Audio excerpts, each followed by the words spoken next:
Hey guys, welcome back to another story time. Today's question is Uber and Lyft drivers. What's your most NSFW story? Story 1. I don't drive for either of those companies, but I had a pretty bizarre fare once. I picked up a guy and a girl midday set for a short ride. The girl seemed drugged out of her mind and was wearing somewhat revealing clothing, so it was pretty clear they'd been partying the night before. While driving, I picked up their conversation, which they were not even attempting to hide. It was pretty clear that the guy had a girlfriend who was not the girl in the car and that he had just hooked up with this girl. They were currently heading to his girlfriend to explain what had happened.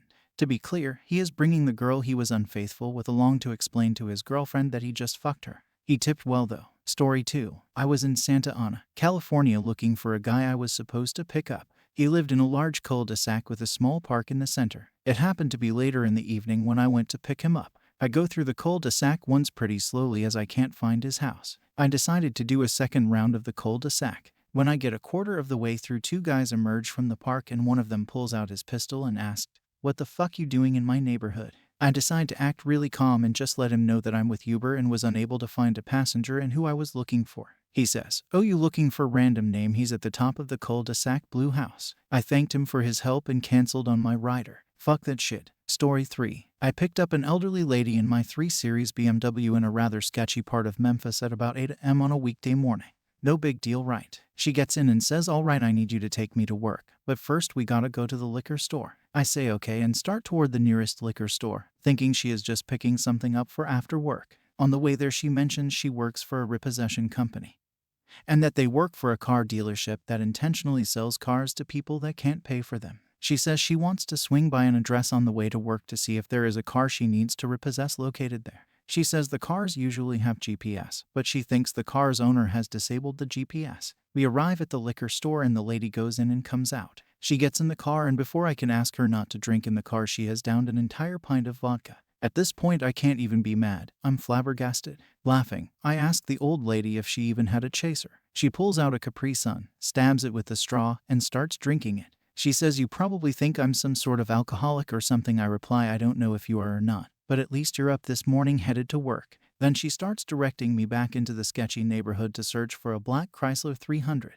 I make it clear to her that I am only a driver and that if we find this car, I am not getting out of my car. She agrees and says she'll just call a tow truck if we see the car. As we are cruising this really sketchy area looking for the car, she is getting more and more drunk as the alcohol seeps into her. She keeps asking if every black 4-door car is a Chrysler 300. I'm wondering if she even knows what a 300 is. I notice we are getting strange looks from the people we drive by as we head down a long dead-end street with a shady-looking gated apartment complex at the end that kinda looks like the street from the movie Training Day. We reach the end and go to turn around and I realize again how sketchy we look cruising around here. If the cops saw us, they would assume we were looking for drugs or sex or something illegal. I notice again that everyone sitting outside the apartment complex is staring at us like we are an elephant in the room. I guess she senses my discomfort.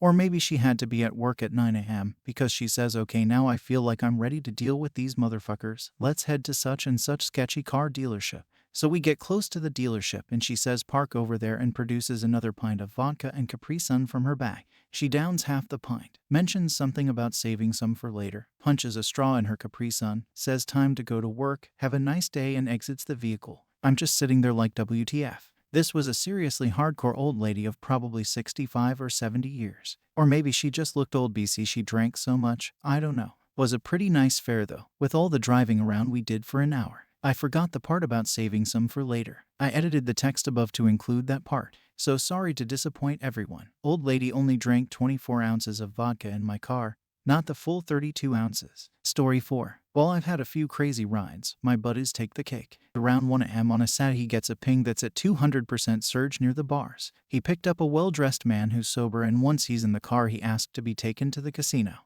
He was picked up in Dallas and the casino is in Oklahoma. Feeling bad, he warned the guy, "Are you sure that's a 70-mile trip and you're on 200% surge?" Guy says it's fine and he's happy my buddy is getting paid. They enjoy a nice trip and have some normal talk, and once they get to the casino, my buddy ended the ride and netting himself $300. The guy then realizes he doesn't have a ride home, so he makes a deal with my friend.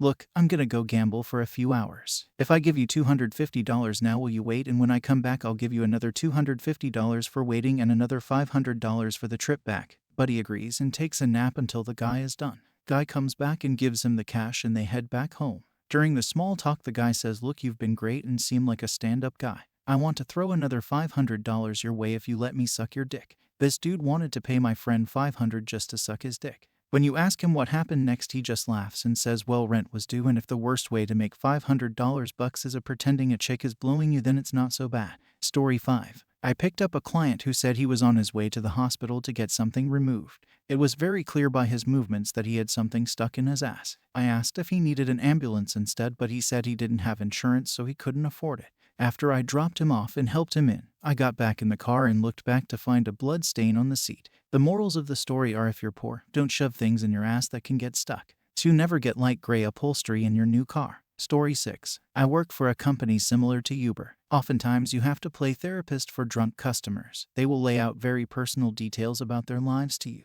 One customer told me about how her ex-husband has been hospitalized several times due to complications from alcoholism, and that they told him that the next time he comes in, he'll likely die. She told me that she really hopes that the father will die before her 17-year-old son turns 18 because she doesn't want him to have the responsibility of having to decide to pull the plug. Story 7. I picked up a couple in their 30s on St. Patrick's Day this year at 2 a.m. They wanted to take about a 35-mile drive at 6:03 surge, so I was about to give the third highest paying fare I'd ever given. Great way to end the night. They had clearly been drinking like they were 20-somethings since early in the day. The wife in the front seat was super apologetic for the first 5 minutes or so, completely embarrassed about their level of intoxication, while the husband in the back was trying to be my new best friend. After 5 minutes or so, though, the Sandman paid them a visit, and they both passed out. I drove for the next 20 minutes in relative peace. When we arrived in their driveway, the husband was sound asleep, and they had a half-inch of wet snow in their driveway, so I took the wife inside first. While on the way in, she appended her purse in the snow, but I was more focused on getting her safely inside. Once we got in, I helped her to the bathroom, and then went to the garage to get a snow shovel. I cleared a 4-wide path from the garage to the car so I could get the husband inside. He's a bigger guy, and I wanted to be safe and finally got him awake. I gave him my shoulder and got him inside. He begged me, "Please, just get me to the recliner. I can't make it to bed," so that's where we headed. All the while the wife is throwing up with the force of a small waterfall in the bathroom.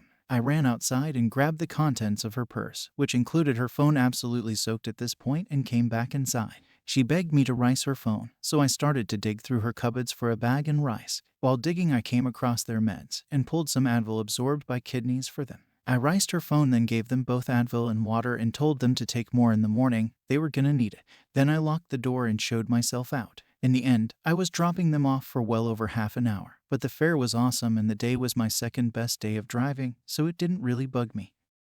They left me a 5-star review the next day. Pretty okay guy. Best ride ever. Story 8. I'm late to the party, but here's my story. Uber driver. Craziest, arguably most sad situation I've been part of. I haven't driven for Uber since. On this particular night, I received a peculiar request for a ride. The request came in, and everything seemed normal. He was 3 miles away, according to his request. As I'm driving to the pickup location, I get a phone call. It's my passenger. Basically, he says, "Hey man, I'm not actually at that location. I just had to put that so someone could come get me. I'm too far away from any other drivers, so the app made me put my location in your city, closer to other drivers. Come pick me up at my drop-off location." This is okay with me, because I am getting paid to go pick him up. To my surprise, he lives over an hour away. Score. This is about to be easy money. About an hour and a half passes, and I roll up to a small little house in a decent area. I text my passenger, "Hey man, this is your driver. I'm outside." "Cool, I'll be out in a second." Out walks a guy, 23 years old. Really handsome guy. He could have been a model. Thick brown hair, scruffy facial hair, nice smile, everything. Charismatic and outgoing as well. He has an open bottle of liquor in one hand and Sprite in the other as he walks to my car. Knowing this is against the law, I'm hesitant to let him in my car. But I drove over an hour to pick this guy up, so I wasn't about to turn him away because of his drink. He asks me if we can run into an ATM really quickly. I obliged, so I got to the ATM. He gets $10 cash. He gets back in the car and takes a swig of his liquor, the bottle 3/4 full at this point. I ask him where he wants me to take him tonight. Atlanta. It's not a great part of town that we're going in, but just trust me, man, it's all going to be okay. I promise. I'm calm, man, don't worry about that. We hit the road. Atlanta is 2 hours away from where we are at this point. It's a long ride, so we begin talking. I learned a lot about him. He's drunk. He drinks every day, so his drunken state is actually incredibly coherent. He's really smart. Former UGA student.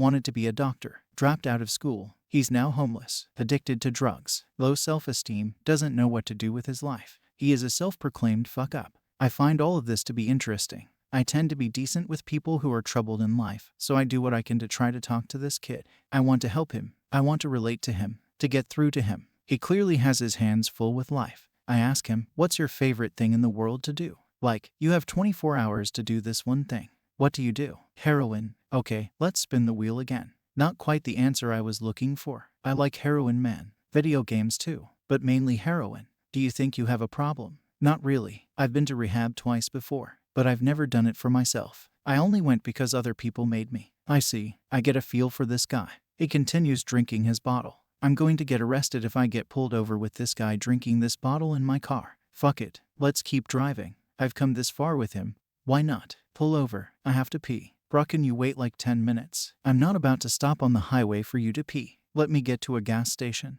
All right, but hurry. We're laughing at this point. He's drunk but still coherent, and I'm driving 90 on the highway so this guy won't pee in my car. Having a good time, enjoying each other's company. Right before I get to the gas station, he accidentally spills his Sprite in my car. This is where I began to see firsthand his low self-esteem. When he spilled his Sprite, he started cursing himself, talking about how he always fucks everything up, about how he can never do anything right. He makes things worse for everyone. I assure him that he's okay. I tell him I'll clean it when we get to the gas station. We arrived. I tell him to go to the bathroom. I clean the spilled drink. No harm, no foul. No big deal. When he comes out, I tell him everything is okay and the car is as good as new. He's still a little upset, but he gets over it. Back on the road to Atlanta, we talk politics, religion, and some other things. He passes out in my front seat from his liquor. He tells me to wake him up when we get to Atlanta. All right, brother, we're here. Now where? This is where things get interesting. And I mean interesting. He navigates me to a ghetto, run-down, dark apartment. There are cops at every corner in this city, and I'm not exaggerating.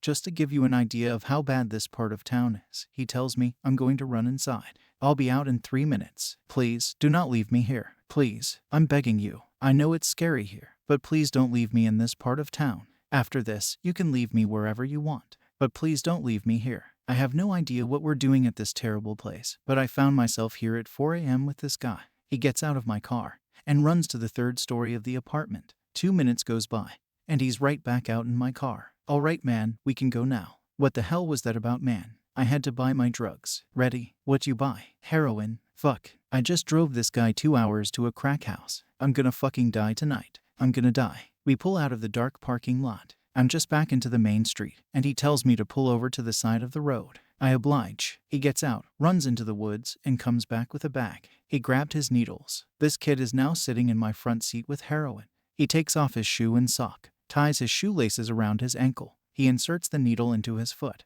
This man is using heroin while I'm driving my car. At any second, he could stab me with this needle, drug me, and kill me. I am going to get fucking thrown in prison with this guy. I'm transporting drugs. Wow, fuck it. I've gone this far with this kid. I'm not backing out now. I've got to do something. I'm gonna help this kid. How much did you just buy? $10 worth. Why? Listen, man, you've got a problem. You just spent $175 in rides to get to Atlanta for $10 worth of drugs. Do you see the problem here? He stays silent. The heroin kicks in almost immediately. He's drowsy as hell, incoherent at this point, trying to stay awake. He injected more than he realized, and his heart is slowing. He assures me he's not going to die. Yeah? Ooh, please don't die. That'd be great if you didn't die right now. He lets out a little laugh. He's about to pass out, but he tells me to take him to a gas station. I take him to the one he requested. He gets out of my car and stumbles into the woods at the gas station. I am watching his every move, seeing if he is going to rob this gas station or whatever it is he is doing. He starts digging in the ground, like a dog who is making a hole. He's digging for about 3 solid minutes. Then he makes his way back to my car. He found his crack that he had hid last week when he thought the cops were following him. He then buys vinegar at the gas station. He then dilutes his crack rock in the vinegar and starts shooting up crack into his foot in my car. Take me to the hospital. I need to go to rehab. Seriously? Yes, you're right. I'm addicted. When you told me how much I spent on the ride to buy my drugs, that was a wake-up call. At this point, he's on the verge of tears, and so am I. I take him to the hospital. On the way there, he starts crying. You've been a better friend to me than anyone I've ever known. Why? I don't get it. There must be a reason that you were the one who was sent to pick me up tonight. It's a sign. I don't know who you are, but you've been a better friend to me tonight than I've ever had in my life. Why are you helping me? I'm a fuck up. You should have left me hours ago. I'm crying while driving this guy. I don't know why I do these things, man. I just care about you. I want you to get better. Thanks. Nobody has ever cared. We get to rehab at the hospital. I walk in to check this guy in. He stays in the car. I tell the receptionist what's going on. I'm an Uber driver. There is a guy in my car right now who is strung out on crack and heroin. He needs to go to rehab. Whoa, what's going on? Let me come see what's going on. The receptionist follows me to my car, along with the fucking policeman, who is sitting next to him at the front desk. The cop is a huge dick at this point. He tells my passenger to get out of my car and put his hands up. After searching him, he tells him to gather his paraphernalia, needles and whatnot, and he takes him inside. Officer tells me to follow. He is interrogating the kid, just relentlessly questioning him, and the kid is crying. He keeps saying, I don't want to go back to jail. I just want help. I don't want to do this anymore. I step in and pretty much tell the officer to chill out and quit intimidating the guy. The officer then pulls me aside and threatens to arrest me. He backs off the kid and starts interrogating me, telling me that I'm just as guilty as he is and that I should be in prison right now. During his interrogation with me, the passenger says that I know nothing. I'm just an Uber driver. After my passenger mentions that, the officer tells me to get the hell out of there. I left. Today, I have no idea what came of the situation. I don't know if the kid got the help he needed, if he went to jail, if he went home. Nothing. I have no idea.